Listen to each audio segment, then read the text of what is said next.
Baik, terima kasih kepada Pak Sutowo atas sambutannya.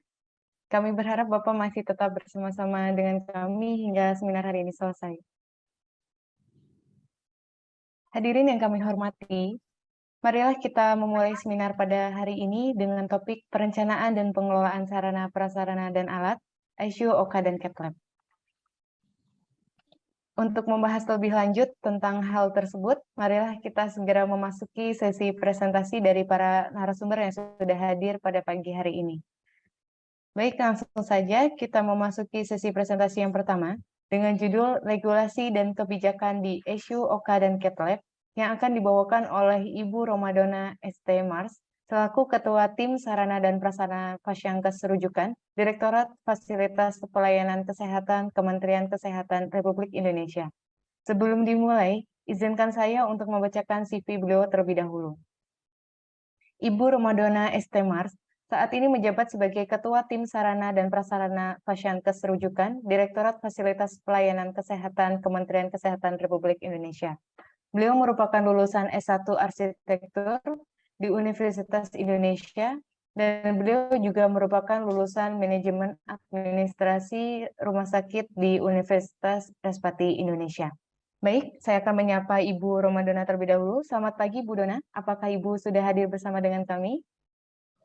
Ya, selamat pagi Bu Riris, Bapak Ibu sekalian yang saya hormati. Baik, Suara saya terdengar ya Bu Riris ya?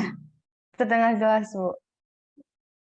Baik, langsung saja kepada Ibu Dona, kami persilakan untuk memaparkan materi dengan waktu yang diberikan selama 20 menit. Ya, terima kasih Bu Riris. Ini langsung aja berarti ya Bu Riris ya? Iya Bu, langsung saja.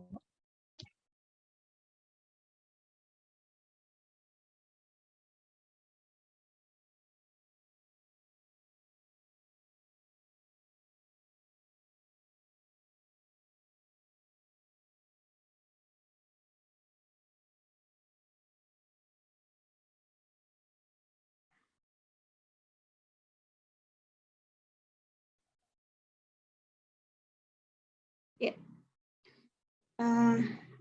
Mungkin sebelumnya Ibu Moderator, apakah sudah terlihat? Sudah Bu. Ya, oke. Baik, selamat pagi. Assalamualaikum warahmatullahi wabarakatuh. Mohon izin sebelumnya, yang saya hormati Bapak Presiden PTPI, Bapak Eko Suprianto, Prof. Eko Suprianto, Bapak Wakil Presiden PTPI, Bapak Sutowo, kemudian juga kepada pengurus PTPI yang tidak bisa disebutkan satu persatu. Selanjutnya yang saya hormati para Bapak Ibu narasumber, kemudian juga kepada Bapak Ibu peserta seminar online PTPI Forum Teknik Perumahsakitan Indonesia 2022. Terima kasih atas kesempatannya dari Kementerian Kesehatan, Direktorat Fasilitas Pelayanan Kesehatan untuk memaparkan mengenai standar bangunan rumah sakit, ruang perawatan intensif, operasi, dan CAT-Lab. Bapak Ibu yang saya hormati, untuk pertemuan hari ini ya saya diberikan waktu sekitar 20 menit gitu ya Bapak Ibu ya, untuk memaparkan mengenai kebijakan atau standar ruang operasi, ruang perawatan intensif, dan juga mengenai ruang CAT-Lab. Bapak Ibu yang saya hormati, untuk terkait dengan kebijakan, bahwa dengan adanya Undang-Undang Cipta Kerja yang keluar tahun 2020 nomor 11 ya, setelah itu memang banyak sekali peraturan-peraturan yang diupdate ya. Pertama yaitu yang terkait dengan kesehatan, yaitu Peraturan Pemerintah RI nomor 5 tahun 2021 tentang penyelenggaraan perizinan berusaha berbasis risiko, dan selanjutnya diterjemahkan oleh peraturan di bawahnya, yaitu Permenkes RI nomor 14 tahun 2021 tentang standar kegiatan usaha dan produk pada penyelenggaraan perizinan berusaha berbasis risiko sektor kesehatan, juga dikeluarkan di tahun 2021. Dan untuk tahun 2022 ini memang diharapkan dari Bapak Ibu dan juga para para pelaku dan pemrakarsa di bidang kesehatan, khususnya di bidang hospital engineering, agar dikeluarkan ya, agar mudah-mudahan segera dikeluarkan rancangan Permenkes RI tentang persyaratan teknis bangunan, prasarana dan peralatan kesehatan mengenai rumah sakit. Di mana sebelumnya mungkin Bapak Ibu juga sudah mengetahui bahwa sudah ada peraturan terkait SPA, sarana dan bangunan dan prasarana, yaitu Permenkes nomor 24 tahun 2016 tentang persyaratan teknis bangunan dan prasarana rumah sakit, di mana memang sesuai dengan Permenkes nomor 14 ini sedang dicabut dan rancangannya ini sedang disiapkan. Bapak Ibu yang saya hormati, mungkin seperti presentasi-presentasi pada sebelumnya gitu ya, untuk acara PTPI, ini mungkin beberapa kali juga sudah saya sampaikan mengenai bangunan dan prasarana rumah sakit yang pasti untuk orientasi fasilitas fisik yang dikembangkan, itu bertujuan untuk pertama adalah hospital safety, kemudian patient centeredness, efisiensi, timeliness, effectiveness dan security, di mana dari keenam konsep ini memang ditujukan untuk mendukung dari smart hospital.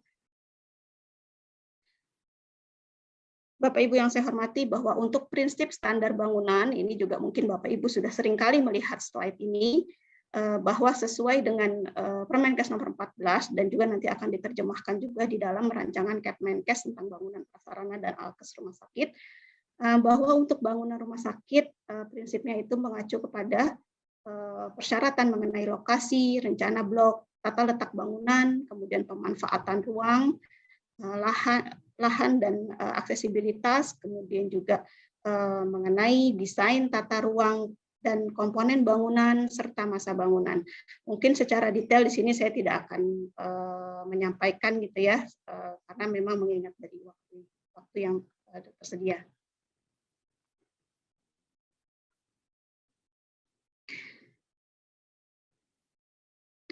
Bapak Ibu yang saya hormati, untuk fasilitas kesehatan itu memang kalau kita rinci ya, kita uraikan, itu terdiri dari bangunan ya, di mana bangunan ini terdiri dari blok-blok, ruang-ruang, dan juga kedua mengenai prasarana.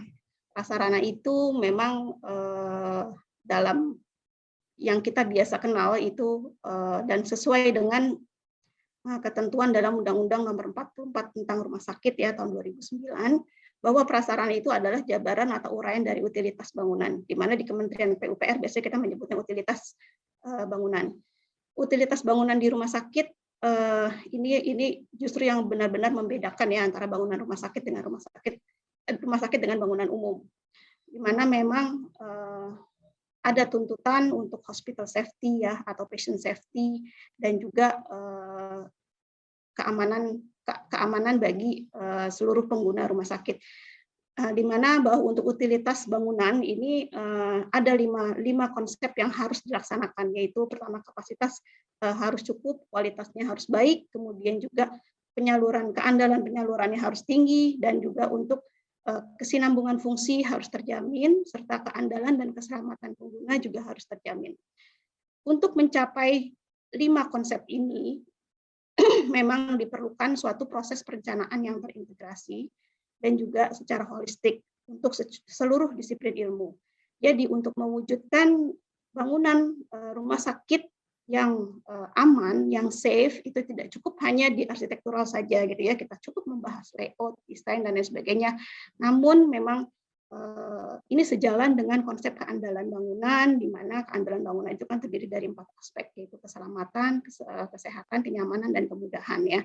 Di mana diantaranya misalkan kesehatan itu banyak mengatur mengenai sistem, antara lain sistem struktur bangunan, sistem electrical, kemudian sistem proteksi kebakaran pasif dan aktif, kemudian kesehatan ini nanti menyangkut dengan konsep-konsep tata udara, PPI, dan lain sebagainya. Dan mengenai kemudahan dan juga kenyamanan itu juga banyak dipengaruhi oleh sistem baik arsitektur, struktur maupun juga mechanical dan electrical. Bapak Ibu yang saya hormati, Terkait dengan perizinan, bahwa di Permenkes nomor 14 tahun 2021,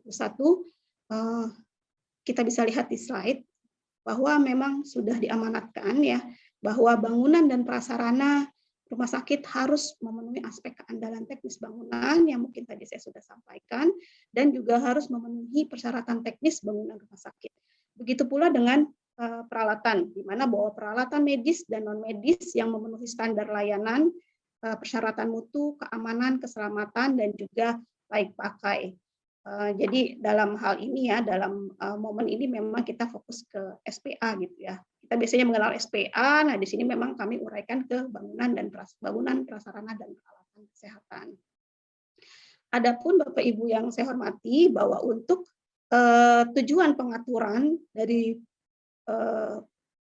bangunan, prasarana, dan alat kesehatan ini adalah untuk pertama mewujudkan bangunan, prasarana, dan alkes yang fungsional sesuai dengan tata bangunan dan prasarana yang serasi dan selaras dengan lingkungan dan memenuhi standar pelayanan dan mutu, keamanan, keselamatan serta layak pakai. Yang kedua yaitu mewujudkan tertib pengelolaan bangunan SPA yang menjamin keandalan teknis, kemudian meningkatkan peran pemerintah pusat, baik pusat, pemerintah daerah, dan masyarakat dalam pengelolaan rumah sakit yang sesuai dengan persyaratan teknis. Baik Bapak Ibu, selanjutnya untuk persyaratan teknis kita langsung masuk ya, persyaratan teknis ruang intensif, perawatan intensif. Pada prinsipnya untuk persyaratan umum, di mana bahwa untuk ruang ICU harus memiliki akses yang mudah dari dan ke ruang operasi, ruang gawat darurat, ruang sterilisasi, ruang kebidanan, kamar jenazah, ruang rawat inap, dan laboratorium. Memang kalau secara zonasi kita masukkan ruang ICU itu ke dalam kelompok ruang pelayanan kritis ya, Bapak Ibu. Kemudian ruangan juga harus terletak pada daerah yang tenang dan berada pada zonasi private ya. Jadi mungkin Bapak Ibu bisa mengecek kembali apakah lingkungan di rumah sakitnya ini termasuk dalam zona yang publik atau yang private seperti itu. Adapun pengaturan ini supaya layanan yang berjalan di rumah sakit itu bisa dilaksanakan secara optimal. Kemudian pelayanan perawatan intensif, ini jenis-jenisnya gitu ya, ada ICU, ada ICCU, kemudian ada PICU, NICU, HCU, dan lain sebagainya. Dan untuk jumlah tempat tidur ya seperti disampaikan dalam Permenkes 14 itu paling sedikit 10% dari total tempat tidur. Dan tentunya perhitungan dari 10% ini tidak hanya menghitung jumlah tempat tidur ya, tapi termasuk kelengkapan alat kesehatannya. Kemudian untuk perawatan intensif ya diuraikan 6%, kemudian yang 4% itu adalah yang lainnya. Bapak Ibu yang saya hormati, tentunya ini adalah ini berlaku untuk ketentuan rumah sakit umum ya. Kita tidak untuk rumah sakit khusus tentunya nanti diuraikan sesuai dengan kebutuhan layanan. Jadi misalkan gitu ya, untuk rumah sakit khusus jantung gitu ya, atau khusus otak gitu, atau kanker, ini mungkin dibutuhkan ruang ICU lebih besar dari 10%. Setidaknya untuk rumah sakit umum dipenuhi minimal 10%.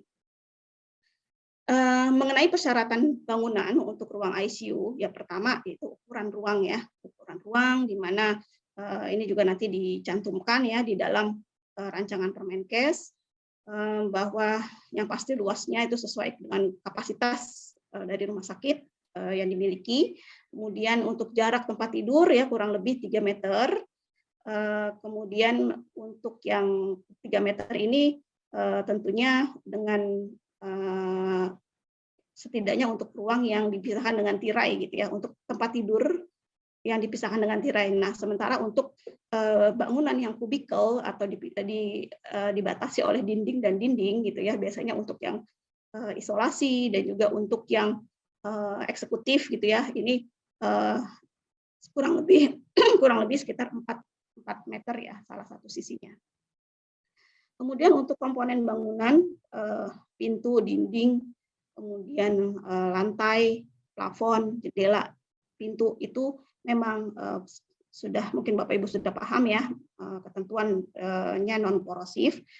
Nah, kemudian yang pasti lantai, antibakteri, antistatik, dan anti gesek. Kenapa harus antibakteri? Karena ini kan terkait dengan pencegahan dan pengendalian infeksi, dan antistatik ini tentunya kembali lagi kepada keamanan pasien ya, karena memang banyak area-area yang potensi untuk terjadinya kegagalan karena banyak alat kesehatan ya, gitu. Jadi diharapkan memang harus aman gitu. Dan juga anti gesek karena banyak heavy duty ya gitu. Jadi memang banyak sekali alat-alat yang berat itu akan keluar masuk. Jadi kita memang harapkan untuk lantainya itu anti gesek. Kemudian antar tempat tidur dibatasi oleh tirai. Nah, kemudian ini syaratnya memang tirai itu menempel di plafon gitu ya untuk relnya. Nah, ini juga sedang ramai ya di kris JKN ini ya mengenai tirai ini. Kemudian untuk tinggi plafon 2,8 sampai 3 meter. Dan setiap tempat tidur dilengkapi dengan bed head, di mana bed head ini memang persyaratan untuk meletakkan utilitas seperti listrik, gas medik, kemudian lampu ya dan lain-lainnya itu untuk kebutuhan per tempat tidur. Kemudian kompartemenisasi. Jadi apabila ruang ICU atau komplek ICU kita berada dalam satu bangunan rumah sakit gitu ya, dan bergabung dengan fungsi lain satu bangunan itu, maka memang harus merupakan suatu kompartemen yang khusus. Kenapa? Karena memang arahnya itu adalah pasien itu stay in place gitu ya, tidak pasien maupun petugas yang sedang jaga di situ itu adalah stay in place. Jadi tidak lari kemana-mana, dijamin memang keamanannya gitu pada saat terjadi bencana atau kondisi-kondisi yang tidak diinginkan lainnya. Kemudian untuk ruang isolasi ya, ruang isolasi pada prinsipnya sama persyaratannya seperti ruang ICU yang lain ya, cuma memang dapat dilengkapi dengan airlock dan juga khusus untuk PIE itu berada pada blok terpisah. Kemudian untuk NICU juga untuk prinsip non korosif gitu ya, itu sama dengan ruang ICU pada umumnya. Untuk area layanan inkubator itu minimal 2,3 sampai kali 3 meter. Jadi memang ada sedikit perbedaan ya, karena mengingat bentuk tempat tidur dan bentuk tempat tidur yang NICU itu adalah berbeda dengan yang dewasa. Kemudian untuk ruang nurse station ini pastinya terletak di pusat dan dekat dengan pintu akses ruang yang dilayani. Bapak Ibu yang saya hormati, untuk prasarana, tadi kita sudah bahas tentang bangunan, nah kemudian prasarana. Untuk tata udara itu temperatur sekitar 24 plus minus 2 derajat Celcius, kemudian kelembaban relatif maksimal 60%, tekanan udara diharapkan positif ya dengan diferensial 2,5 Pascal, kemudian untuk total udara 10 kali per jam dan ventilasi 2 kali per jam, kemudian untuk filtrasi itu adalah F8. Kemudian untuk kebisingan udara memang harus tenang ya, kurang dari 45 desibel. Dan untuk pencahayaan ruangan itu sekitar 300 lux ya. Nah, kemudian untuk tindakan-tindakan dibutuhkan pencahayaan lebih terang dapat ditambahkan hingga menjadi 1000 lux. Dan ini saran dari kami yang AIR-RO memang dipersiapkan beberapa tempat tidur itu mampu untuk melakukan pelayanan dialisis. Kemudian untuk sistem kelistrikan untuk ICU para pelayanan kritis tidak boleh terjadi gangguan pada sistem kelistrikan. Makanya itu kita sebut adalah kelompok 2. Nah, kemudian untuk setiap tempat tidur disediakan minimal 9 kotak kontak. Ini tergantung dari kebutuhan rumah sakit ya. Biasanya rumah sakit yang kelasnya sudah B ke atas ini dibutuhkan lebih dari 9 stop kontak. Nah, kemudian untuk stop kontak harus minimal dari 3 MCB. Nah, lebih bagus lagi itu sebenarnya setiap stop kontak itu berbeda.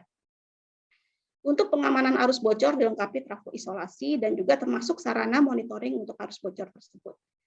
Untuk sistem proteksi kebakaran aktif menggunakan APAR atau water mist dan heat atau smoke detector. Ini minimal seperti ini.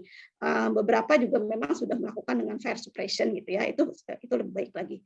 Kemudian untuk pemasangan sprinkler juga tidak diperkenankan ya, karena memang mengingat banyak alat kesehatan, ini dikhawatirkan ada percikan air, ini akan merusak alat yang dimaksud. Kemudian mengenai instalasi gas medik dan vakum medik, terdiri dari oksigen, vakum medik, dan udara tekan medik. Nah, ini juga sama seperti gas medik, suplai tidak boleh terhenti, tidak boleh terganggu. Oleh karena itu memang harus disediakan sumber gas medik emergensi ya, emergensi di mana minimal oksigen. Kalau bisa ketiganya itu lebih bagus lagi. Kemudian dilengkapi flow meter oksigen dan vakum regulator komplit. Jadi memang hal ini adalah untuk menjamin gangguan pada sistem.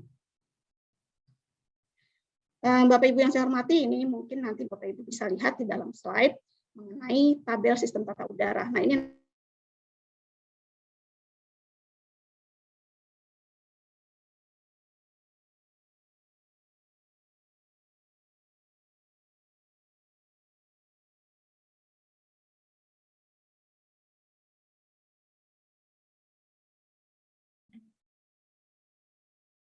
Halo Mbak Riris, apakah Iya, Prof. Sepertinya Bu Bu Dona, Dona?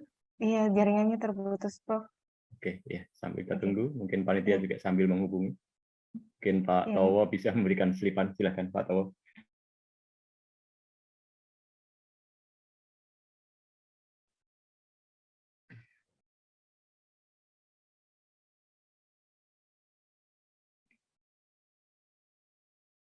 Masih di mute Pak Towo.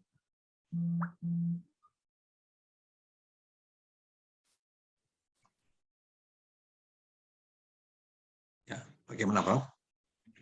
Bu Dona sepertinya terkendala dengan jaringan. Sambil kita tunggu, silahkan kalau ada hal yang mau disampaikan sambil menunggu panitia mencari beliau. Ya, ya. Saya rasa apa yang disampaikan oleh Ibu Dona nanti pasti ada di dalam satu standar sarana prasarana rumah sakit. Jadi Bapak Ibu sekalian tidak perlu khawatir, pasti akan segera memperoleh itu dan bisa dipelajari. Ya, jadi mengenai rumah sakit memang penuh dengan kriteria yang sangat khusus begitu, karena memang aspek kegiatannya memang ada tiga kondisi gitu ya, di mana satu mengenai pelayanan rawat inap, ya, layanan rawat jalan, lalu ada yang kedaruratan. Gitu. Prinsip-prinsip itu yang makanya aturan kriterianya menjadi cukup complicated begitu. Baik itu terpengaruh kepada kepentingan tata ruangnya maupun utilitas dan instalasi MEP-nya. Saya rasa itu yang Bapak Ibu bisa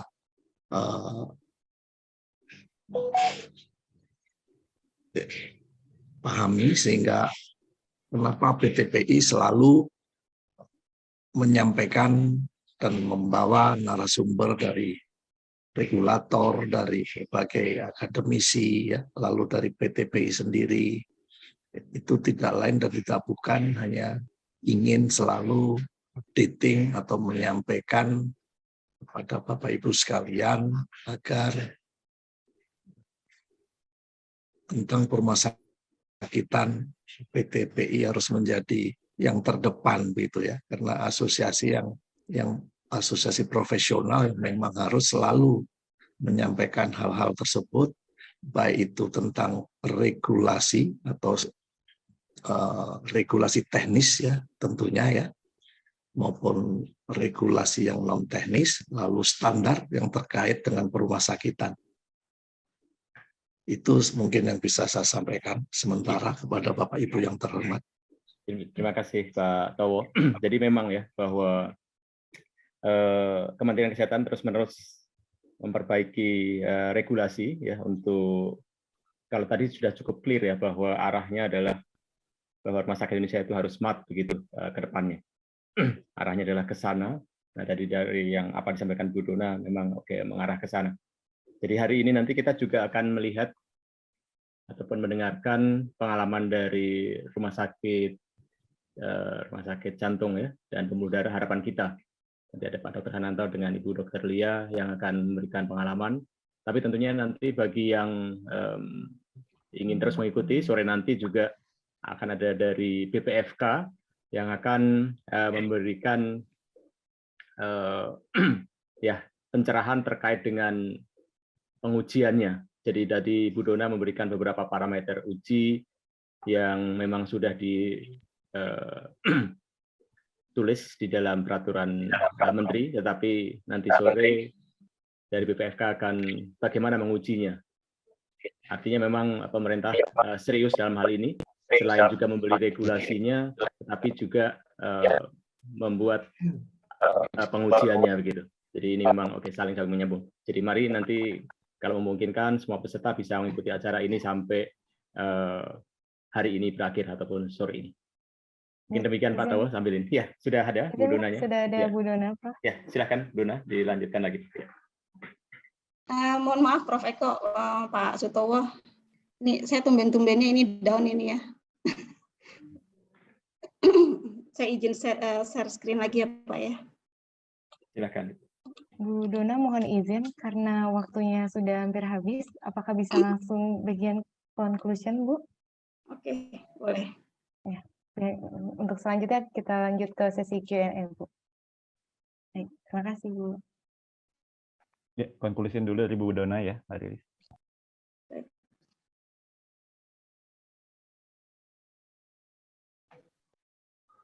Ya. Baik, conclusion ya. Ini sebenarnya ada ruang oka yang harus disampaikan yang penting, tapi nggak apa-apa. Baik, jadi langsung kepada penutup dan kesimpulan bahwa yang pertama, kemampuan pelayanan rumah sakit tentunya harus didukung dengan ketersediaan bangunan, prasarana, dan peralatan kesehatan, dan juga sumber daya manusia yang mumpuni dalam rangka memberikan pelayanan kesehatan perorangan secara paripurna. Kemudian yang kedua, kebijakan terkait prasarana rumah sakit disiapkan dalam rangka untuk memberikan acuan dalam penyelenggaraan rumah sakit yang berkualitas dan berorientasi pada mutu pelayanan kesehatan dan keselamatan pasien. Kemudian untuk bangunan dan prasarana rumah sakit harus didesain dan dikelola dengan baik dan terkontrol dalam rangka menjamin persyaratan keselamatan pengguna tetap terpenuhi. Dan yang terakhir, pemanfaatan teknologi dalam mewujudkan desain perencanaan yang aman dan handal di seluruh komponen bangunan dan prasarana atau utilitas bangunan rumah sakit sangat direkomendasikan dalam rangka untuk mendukung hospital safety, security, efisiensi, effectiveness, dan timeliness. Bagaimana Pak Prof. Eko, Bu Riris, apakah sudah habis ya waktunya apa gimana? Ya. Atau masih? Mungkin kalau bisa 1-2 menit menyampaikan sebentar saja yang lab dengan Oka tadi, Bu ya. Oke. Ya silakan Bu. Ya. Ya. Mengenai persyaratan ruang operasi,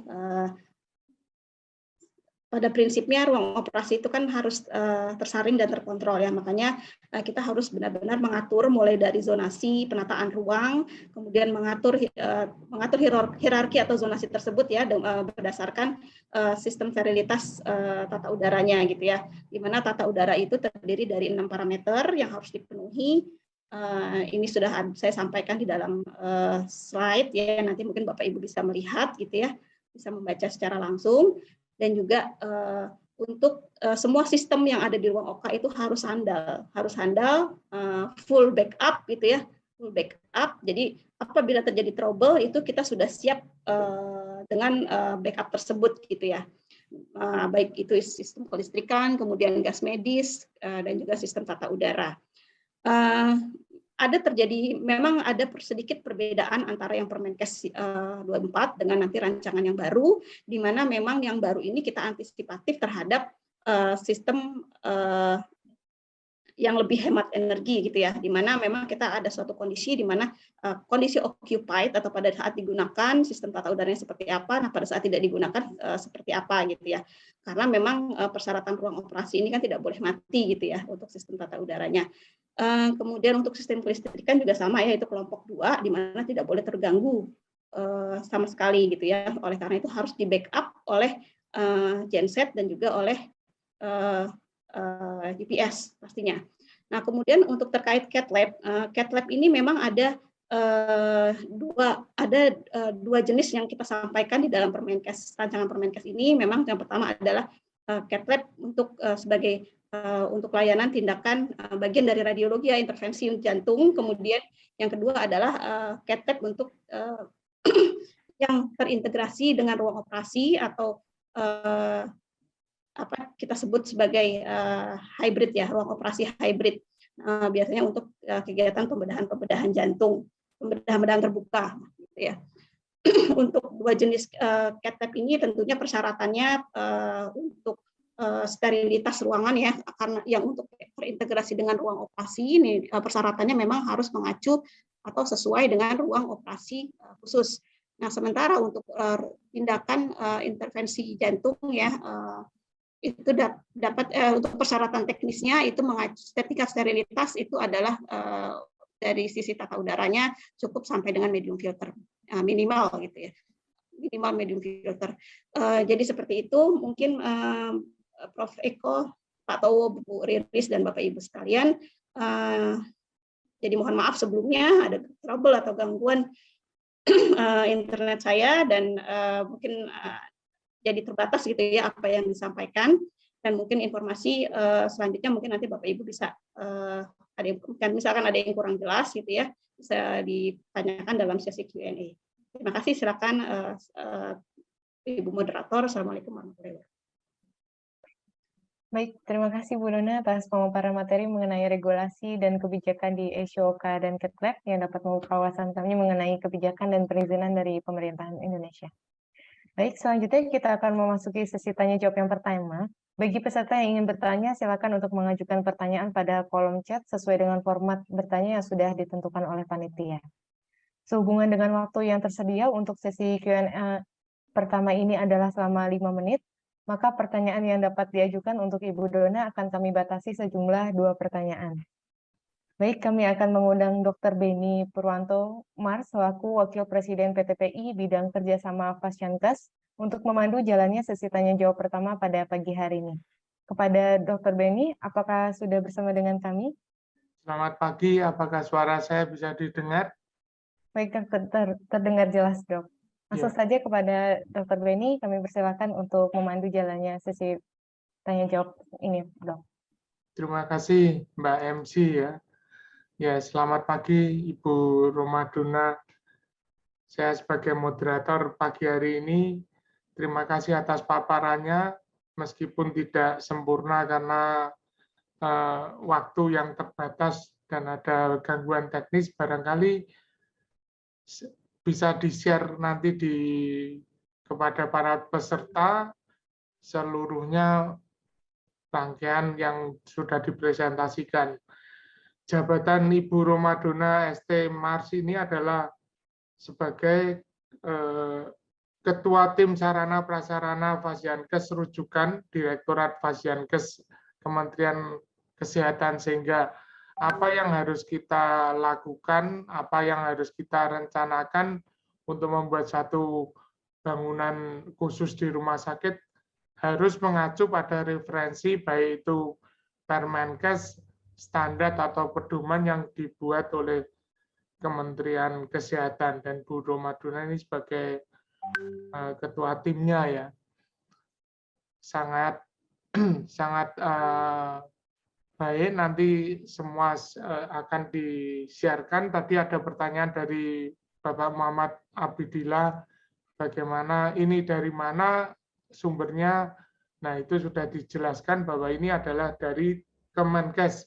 Silakan Bu Dona, ada beberapa pertanyaan supaya lebih cepat langsung dijawab berdasarkan dari tim media ini. Terima kasih. Baik, terima kasih Dr. Beni selaku moderator. Mohon maaf tadi saya koreksi ya Ibu MC ya, bukan Ibu moderator. Ya, Dr. Beni, jadi yang pertanyaan pertama ya mengenai ketentuan 9 stop kontak dari Pak Robert Christian. Untuk ruang perawatan jenis apa? Jadi memang untuk ruang perawatan intensif. Jadi untuk ruang perawatan biasa tidak sebanyak itu. Kenapa 9 stop kontak? Jadi memang kebutuhan itu di luar untuk ventilator, suction dan juga monitor gitu ya, itu udah habis 3 gitu ya. Nah, sisanya yang lain itu 6 itu adalah untuk kebutuhan alat-alat kesehatan lainnya gitu. Ini memang sudah dihitung ya, alat-alat kesehatan apa saja yang dibutuhkan di dalam ruang tempat tidur pasien di ruang ICU. Untuk perawat biasa gitu ya, perawatan biasa itu cukup minimal 2 atau biasanya 4 gitu ya, nah, yang digunakan. Kemudian dari Pak Robert lagi, sama ya Pak ya.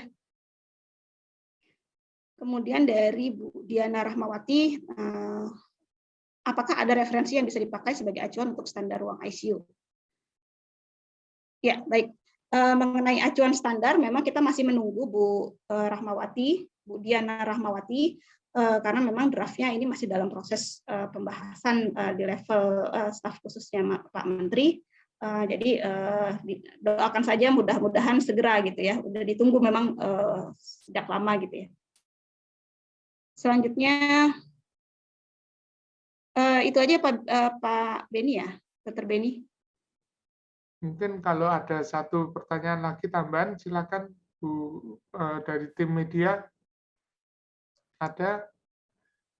Kalau tidak ada, barangkali memang, nah ini ada satu lagi, silakan. Nah ini yang disampaikan dari Pak Badillah ini. Silakan Bu Dona, satu pertanyaan lagi. Baik, untuk Pak Abdillah mengenai regulasi itu tadi sama seperti yang sebelumnya ya Dr. Beni ya jawabannya. Jadi memang yang ini masih kita tunggu ya untuk terbit karena masih dalam proses pembahasan di level staf menteri. Kemudian untuk ketentuan lain seperti kelistrikan itu kan kita sudah mengeluarkan ya di tahun 2011. Itu mungkin juga bisa di browsing tentang kelistrikan rumah sakit. Dan untuk sistem gas medis ini juga ada di Permenkes nomor 4 tahun 2016 dan ini juga masih dalam proses revisi, tapi sementara itu masih dapat digunakan. Baik, itu Pak Dr. Beni. Ya, terima kasih Ibu Romadona. Untuk para peserta jangan khawatir karena semua soft copy dari paparan Ibu Dona yang merupakan rujukan dari semua yang akan kita lakukan untuk perencanaan ada di sana. Mudah-mudahan juga akan segera keluar Kemenkesnya pengganti Permenkes 24 tahun 2016 untuk sarana prasarana rumah sakit. Baik, terima kasih sekali lagi untuk Ibu Romadona dan terima kasih kepada semua peserta. Saya kembalikan ke Ibu MC ya. Terima kasih kepada Dr. Beni selaku moderator pada sesi tanya jawab pertama. Dan kami ucapkan terima kasih kepada Ibu Romadona selaku pembicara pertama pada webinar hari ini. Untuk pertanyaan yang belum terjawab, kami akan berikan kepada narasumber dan selanjutnya akan kami letakkan pertanyaan beserta jawabannya pada website PTPI. Baik, sebelum melanjutkan pemaparan materi yang kedua, mohon izin kepada seluruh narasumber dan moderator yang hadir pada sesi hari ini untuk tetap bersama dengan kami karena selanjutnya akan dilaksanakan sesi pengambilan foto pertama. Kepada Bapak dan Ibu peserta yang belum mengaktifkan kamera, dimohon untuk menyalakan kamera terlebih dahulu untuk melakukan pengambilan foto. Mohon media untuk bisa di stop share terlebih dahulu. Oh ya, Mbak Riris bisa nyala sebentar.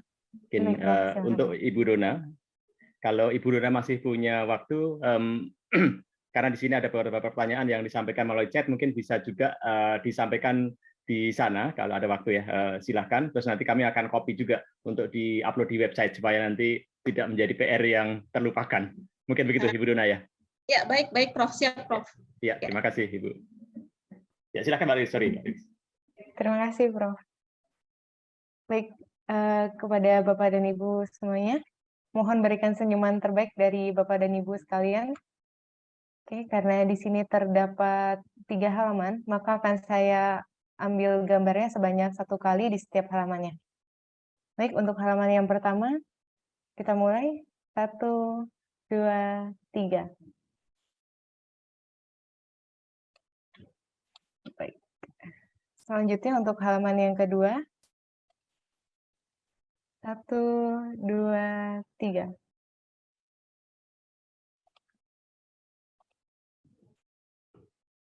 Selanjutnya untuk halaman yang terakhir. 1, 2, 3.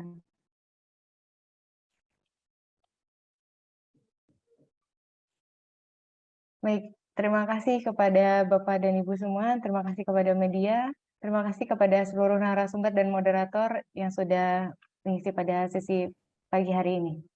Baik, apabila Ibu Dona memiliki aktivitas lainnya, kami persilakan kepada Ibu untuk melanjutkan aktivitasnya. Tetapi apabila Ibu Dona masih ingin tetap bersama dengan kami hingga webinar hari ini selesai, kami sangat menghargai waktu yang Ibu luangkan pada acara webinar hari ini. Terima kasih.